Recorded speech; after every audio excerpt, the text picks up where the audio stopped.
मैं doctor Renuka Verma botany ज्ञान में एक बार फिर से आपका वेलकम करती हूँ। आज जो हम पढ़ने जा रहे हैं वो टॉपिक है रिप्रोडक्शन इन यू बैक्टीरिया। इससे पहले के टॉपिक में हमने यू बैक्टीरिया यानी कि जो सत्य जीवाणु हैं उनके जनरल अकाउंट, उनके शेप वगैरह के बारे में बात की थी। आज हम बात करेंगे कि जो सत्य जीवाणु या यू बैक्टीरिया है उनके अंदर जनन कितने प्रकार का होता है और कैसे होता है। देखिए, जो यू बैक्टीरिया है इनमें 3 प्रकार का जनन पाया जाता है। First one is vegetative reproduction यानी कि कायिक जनन, दूसरा है असेक्सुअल रिप्रोडक्शन यानी कि अलैंगिक जनन, और तीसरा है सेक्सुअल रिप्रोडक्शन यानी कि लैंगिक जनन। वैसे जनरली जो बैक्टीरिया होते हैं, जीवाणु जो होते हैं, उनमें सेक्सुअल रिप्रोडक्शन नहीं पाया जाता। इनके अंदर जेनेटिक रिकॉम्बिनेशन पाया जाता है जो कि सेक्स फैक्टर के ट्रांसफर से रिलेटेड है, इसलिए इसे बैक्टीरिया का सेक्सुअल रिप्रोडक्शन मान लिया जाता है। ठीक है, सबसे पहले हम बात करते हैं वेजिटेटिव रिप्रोडक्शन या कायिक जनन की।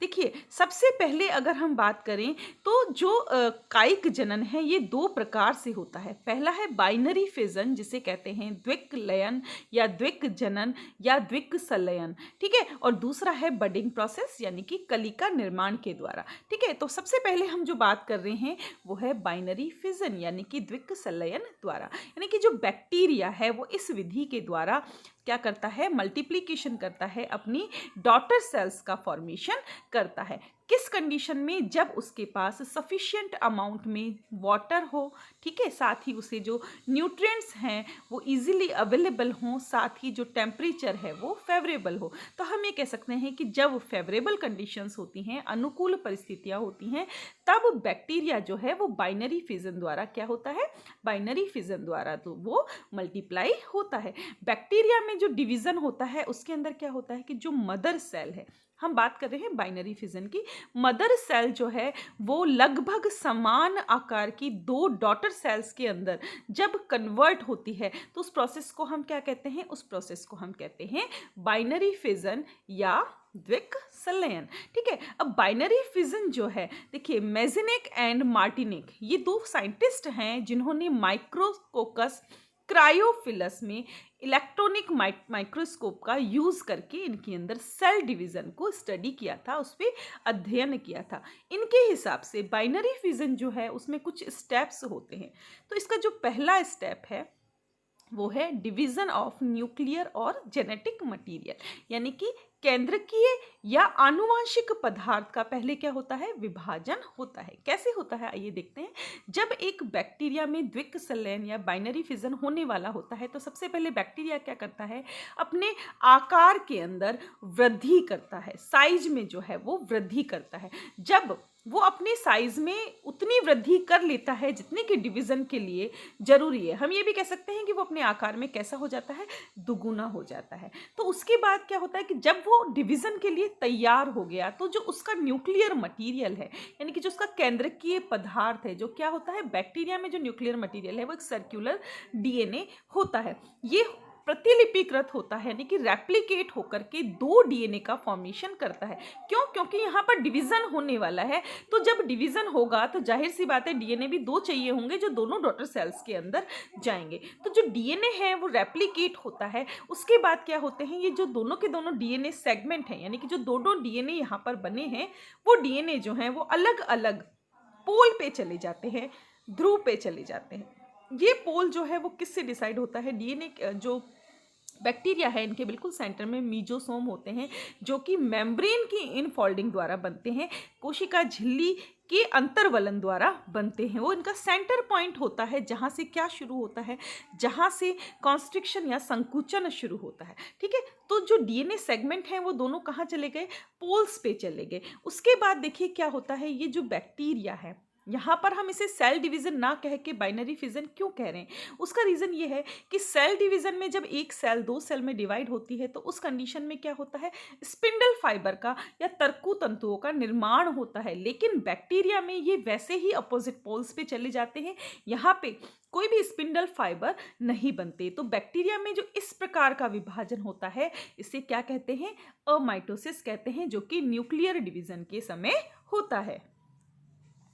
ठीक है। दूसरा जो इसका स्टेप है वो है डिवीजन ऑफ साइटोप्लाज्म और सेप्टम फॉर्मेशन। जब केंद्रकीय विभाजन हो गया या जेनेटिक मटेरियल जो है वो डिवाइड हो गया, तो अब बारी है साइटोप्लाज्म की डिवाइड होने की। देखिए क्या हुआ, जो जेनेटिक मटेरियल है वो दोनों अपोजिट पोल्स के ऊपर चले गए हैं। जब वो दोनों अपोजिट पोल्स पे चले जाते हैं, ठीक उसी समय जहां पर मीजोसोम्स हैं जो कि बिल्कुल सेंटर में होता है, वहां पे कोशिका भित्ति जो सेल मेम्ब्रेन है वो क्या अंदर की तरफ मुड़ती है, संकुचित होती है और एक कॉन्स्ट्रिक्शन का फॉर्मेशन करती है। ये कॉन्स्ट्रिक्शन जो है वो सेंट्रीपिटल फॉर्मेशन में यानी कि अग्राभिसारी क्रम में बाहर से अंदर की तरफ धीरे धीरे इस तरीके से अंदर बढ़ता है और एक कोशिका जो है वो दो कोशिका के अंदर डिवाइड हो जाती है और इसे हम क्या कहते हैं, बाइनरी फिजन या द्विक संलयन कहते हैं। बाइनरी फिजन जो है वो कंप्लीट होने में लगभग 18 से 20 मिनट का समय लेता है जब हम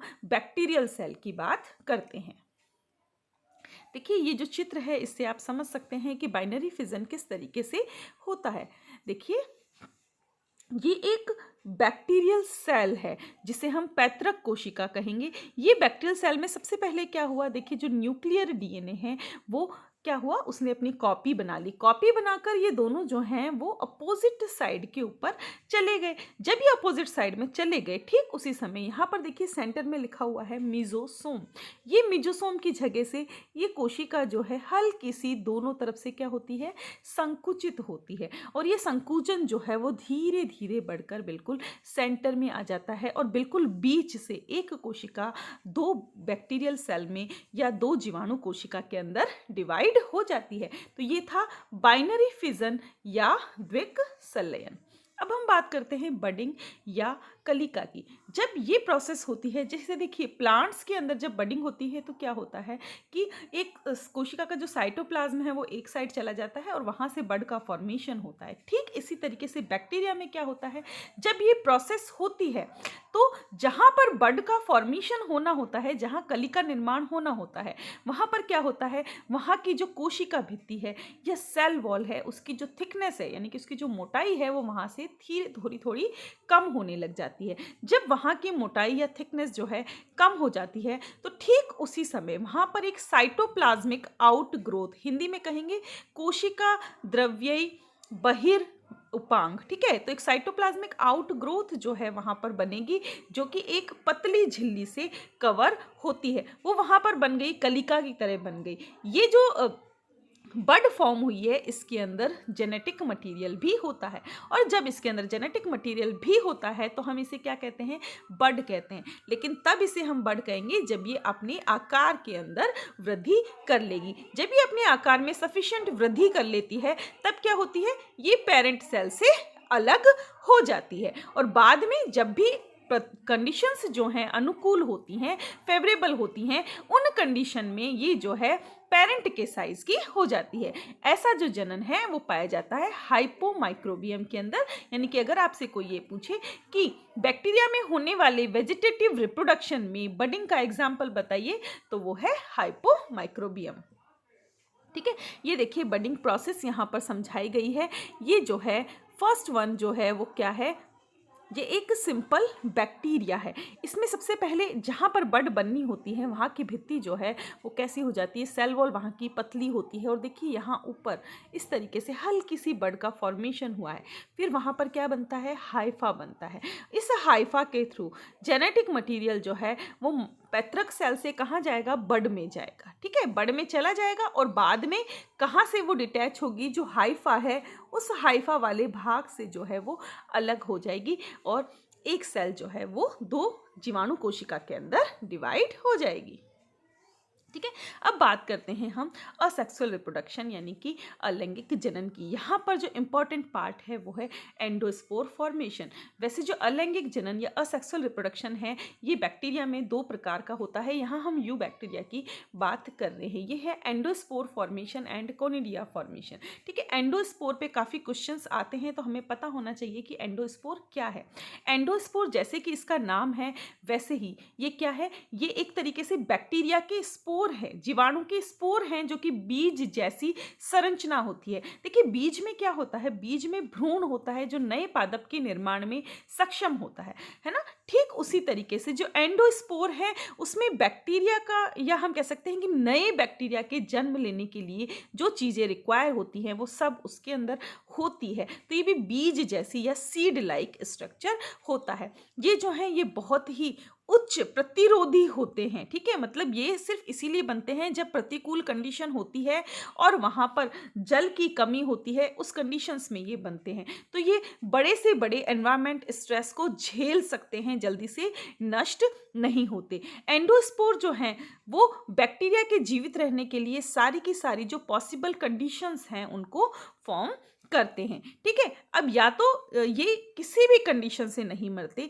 चाहे टेम्परेचर कितना भी हाई हो, प्रेशर कितना भी हो, केमिकल डैमेज कितना भी हो, कुछ भी हो जाए, किसी भी विकिरण को आप इसके ऊपर डाल दें, किसी भी कंडीशन में एंडोस्पोर जो है वो खत्म नहीं होता, ठीक है। जो ग्राम पॉजिटिव बैक्टीरिया हैं उनके अंदर एंडोस्पोर जो है वो इन कंडीशंस में इजीली सरवाइव कर सकते हैं, ठीक है। अब एंडोस्पोर क्या होते हैं, देखिए जो प्रक्रिया, जिस प्रक्रिया में एंडोस्पोर का निर्माण होता है उस प्रक्रिया को हम कहते हैं स्पोरोजेनेसिस या स्पोरुलेशन, ठीक है। तो आपको ये चीज़ पता होनी चाहिए कि स्पोरोजेनेसिस या स्पोरुलेशन क्या है, ठीक है। ये प्रोसेस जो है वो कब होती है, जब बैक्टीरिया को पर्याप्त मात्रा में न्यूट्रिशन नहीं मिलता, या हम कह सकते हैं कि जब न्यूट्रिएंट डेफिशिएंट कंडीशंस होती है, उस कंडीशन में एंडोस्पोर का फॉर्मेशन होता है। इसमें क्या होता है कि एंडोस्पोर कोर जो है वो डिहाइड्रेट हो जाती है, यानी कि अपने अंदर से जल को बाहर निकाल देती है, डेसिकेट हो जाती है, ठीक है। उससे क्या बनता है, उससे एंडोस्पोर बनता है। ये जो एंडोस्पोर फॉर्मेशन है या स्पोरुलेशन प्रोसेस जो है ये 7 अलग अलग स्टेजेस में पूरी होती है। तो हम इन स्टेजेस को थोड़ा डिटेल में देख लेते हैं। फर्स्ट जो स्टेज है वो है एक्सियल फिलामेंट फॉर्मेशन, इसे हम S1 स्टेज भी कहते हैं। यहाँ पर किसका निर्माण होता है, यहाँ पे अक्षीय तंतु का निर्माण होता है। एक्सियल फिलामेंट को हिंदी में अक्षीय तंतु कहते हैं, ठीक है। अब इसमें देखिए क्या होता है, यहाँ पर बिल्कुल सेंटर के अंदर बैक्टीरियल सेल में क्या होता है, जेनेटिक मटेरियल होता है। तो सबसे पहले जब एक्सेल फिलामेंट का फॉर्मेशन होता है तो सबसे पहले बैक्टीरियल सेल का जो जेनेटिक मटेरियल है वो कहाँ आ जाता है, बिल्कुल सेंटर में आ जाता है, ठीक है। Second one is septa formation, जिसे कहते हैं S second stage. Septa formation यानी कि हम कह सकते हैं पट निर्माण। इस प्रोसेस में क्या होता है, ये जो प्रोसेस है सेप्टा क्या होता है, सेप्टा एक तरीके की प्लाज्मा मेम्ब्रेन की इनफोल्डिंग होती है या अंतर्वलन होता है, ठीक है, जो कहाँ बनता है, कोशिका द्रव्य में या साइटोप्लाज्म में बनता है। तो ये पट का जो फॉर्मेशन होता है या जो सेप्टा का निर्माण हो रहा है वो क्या करता है, ये एक डीएनए के चारों तरफ एक स्मॉल सेगमेंट बना लेता है जिसके अंदर डीएनए प्रेजेंट रहता है। तीसरा है फोर स्पोर एंगल्फमेंट, ठीक है, इसे हम एस थर्ड स्टेज भी कहते हैं। इसमें क्या होता है, जो इमेच्योर स्पोर बना है, जो सेप्टा के फॉर्मेशन से अपरिपक्व बीजाणु बना है, उसे जो है जो मदर सेल की यानी कि जो मातृ कोशिका है बैक्टीरिया की, उसकी जो मेम्ब्रेन है वो कंप्लीटली एंगल्फ कर लेती है।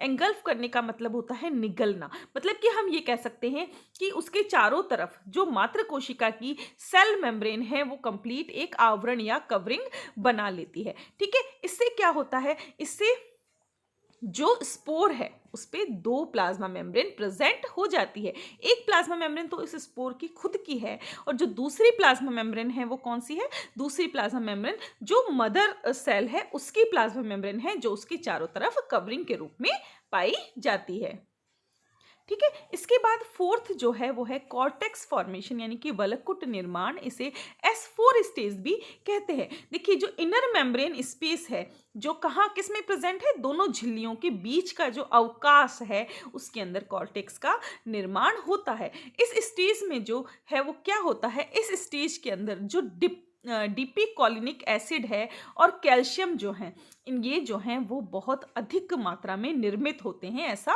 ऑब्जर्व किया गया है। ठीक है, इसके बाद जो नेक्स्ट स्टेज आती है वो है प्रोटीन कोट फॉर्मेशन, जिसे S5 स्टेज भी कहते हैं। इसमें क्या होता है, जो कॉर्टेक्स फॉर्म हुआ है वो क्या करता है, वो प्रोटीन कोटिंग के द्वारा, यानी कि जो प्रोटीन आवरण है उसके द्वारा कवर हो जाता है।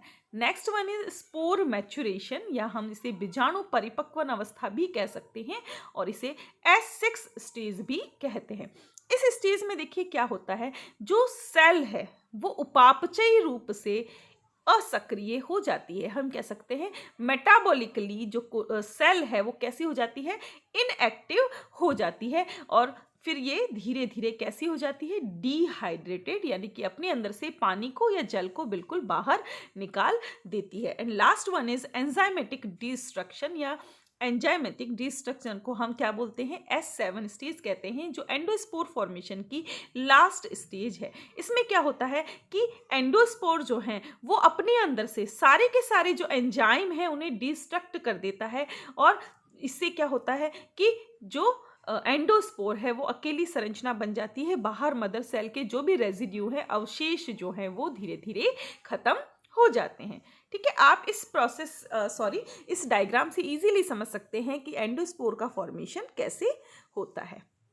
देखिए सबसे पहले क्या होता है, first one is axial filament formation. उसके अंदर क्या होता है, देखिए आपको ये जो संरचना दिख रही है ना इस तरीके से, ये क्या है, ये जो है ये अक्षीय तंतु है।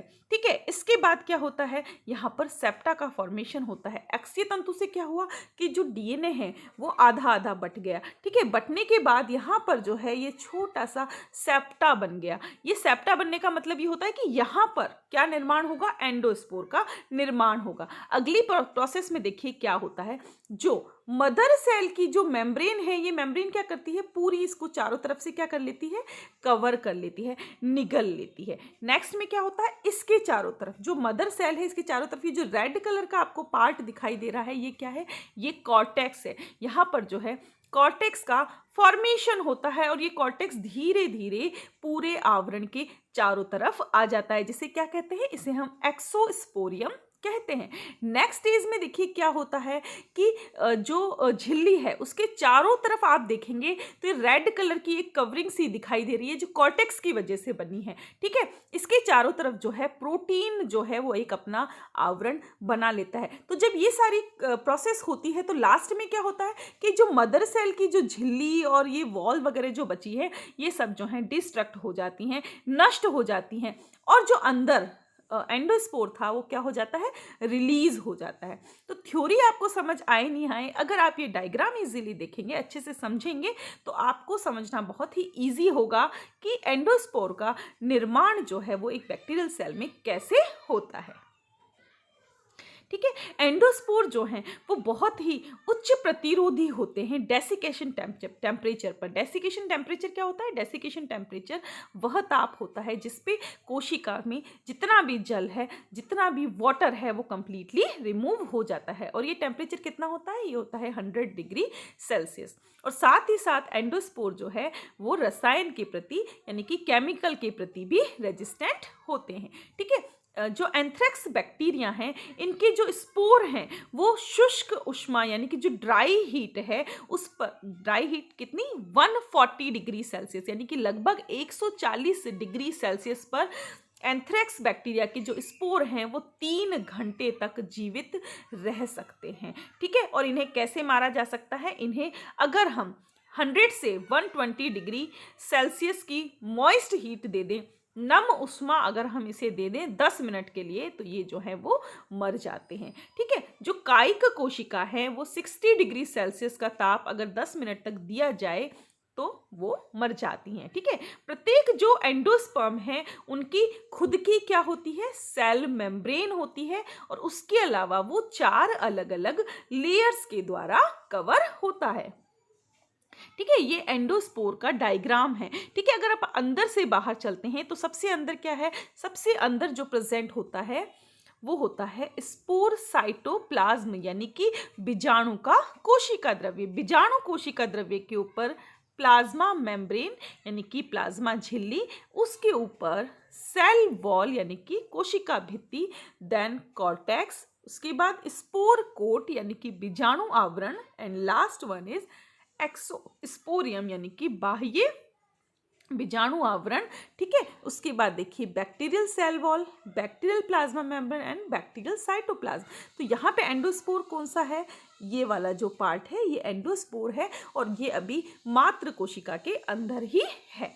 तो ये एंडोस्पोर का डायग्राम है, जिसे आप देख करके इजीली समझ सकते हैं कि एंडोस्पोर के चारों तरफ कितनी कवरिंग पाई जाती है। नेक्स्ट जो असेक्सुअल रिप्रोडक्शन है वो है कोनिडिया फॉर्मेशन। कोनिडिया फॉर्मेशन जो है वो तंतुवत जो बैक्टीरियाज होते हैं फिलामेंटस बैक्टीरिया के अंदर होता है। जैसे जो स्ट्रेप्टोमाइसीस बैक्टीरिया है उनमें कोनिडिया फॉर्मेशन के द्वारा असेक्सुअल रिप्रोडक्शन होता है। यहाँ पर जो है ट्रांसवर्स सेप्टा का निर्माण होता है, जिससे कि अलग अलग फिलामेंट बनते हैं। ठीक है, और जो इन फिलामेंट के पार्ट हैं उनके ऊपर कोनिडिया प्रेजेंट होती है, और कोनिडिया जिनसे लगे होते हैं उन्हें कोनिडियोफोर कहा जाता है। ये कोनिडिया जब बैक्टीरिया से अलग होते हैं तो उन्हें जैसे ही सही या उचित सतह मिलती है तो ये वहां पर अंकुरित होकर के नए माइसीलियम का निर्माण करते हैं। ठीक है, आप देखिए इस चित्र से समझ सकते हैं। पहला जो है स्ट्रेप्टोमाइसिटीज, इसमें कोनिडिया शो हो रहे हैं, बिल्कुल मोती की तरीके से लगे हुए हैं। और दूसरा जो है रोडोमाइक्रोबियम, रोडोमाइक्रोबियम को हम क्या कहते हैं, बडिंग बैक्टीरिया कहते हैं। इसमें भी ऊपर की तरफ आप देखेंगे तो जो गोलाकार संरचना है वो क्या है, ये बडिंग को दिखा रही है कि बडिंग जो है वो किस प्रकार से होती है। ठीक है, last one is sexual reproduction या लैंगिक जनन।